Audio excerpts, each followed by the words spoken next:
Hello, আজকে ডিনারে বানিয়েছিলাম চিকেন ভর্তা।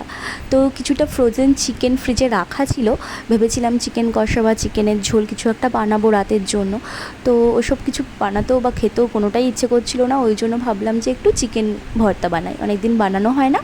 তো সেই পিসগুলোকেই প্রথমে আমি সামান্য লবণ, গোলমরিচের গুঁড়ো আর একটা দারচিনি দিয়ে সেদ্ধ করে নিয়েছিলাম, আর স্টুটা আর চিকেনটাকে আলাদাভাবে রেখে দিয়েছিলাম। তারপর একটা ডিমও সেদ্ধ করে নিয়েছিলাম, আর এদিক দিয়ে আমি চিকেনটা ঠান্ডা হয়ে গেলে ওটা ছোটো ছোটো পিস করে ছাড়িয়ে নিয়েছিলাম। তারপর সামান্য পেঁয়াজ, কাঁচা লঙ্কা আর টমেটো কুচিয়ে নিয়েছিলাম, আর আদা রসুন গ্রেট করে নিয়েছিলাম, আর কয়েকটা চিনেবাদাম আর কাজু বাদাম নিয়েছিলাম। তারপর কড়াইতে তেল দিলে তেলটা গরম হয়ে গেলে তার মধ্যে পেঁয়াজ কুচোনোটা দিয়ে দিয়েছিলাম। পেঁয়াজ কুচোনোটা হালকা ভাজা হয়ে গেলে তার মধ্যে আদা রসুনের গ্রেট করে রাখাটা দিয়ে দিয়েছিলাম। তারপর আদা রসুনের কাঁচা গন্ধটা চলে যেতেই তার মধ্যে টমেটো কুচিটা আর বাদামটা দিয়ে তার মধ্যে সামান্য হলুদ, লঙ্কার গুঁড়ো আর লবণ দিয়ে মিশিয়ে নিয়েছিলাম। তারপর ওর মধ্যে তেল ছাড়লেই ওর মধ্যে তারপর দিয়ে দিয়েছিলাম চিকেনের স্টু সামান্য।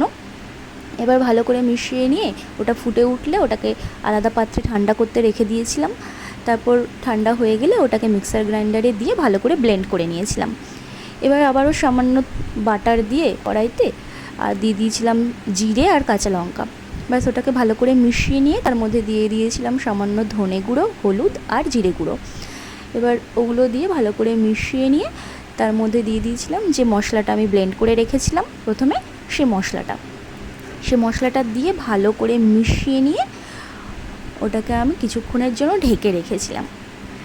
তারপর কিছুক্ষণের জন্য ঢেকে রেখে ঢাকনা সরিয়ে তার মধ্যে সেই যে চিকেনটা আমি প্রথমে ছোটো ছোটো পিস করে রেখে দিয়েছিলাম সেই চিকেনটা দিয়ে ভালো করে মিশিয়ে নিয়েছিলাম।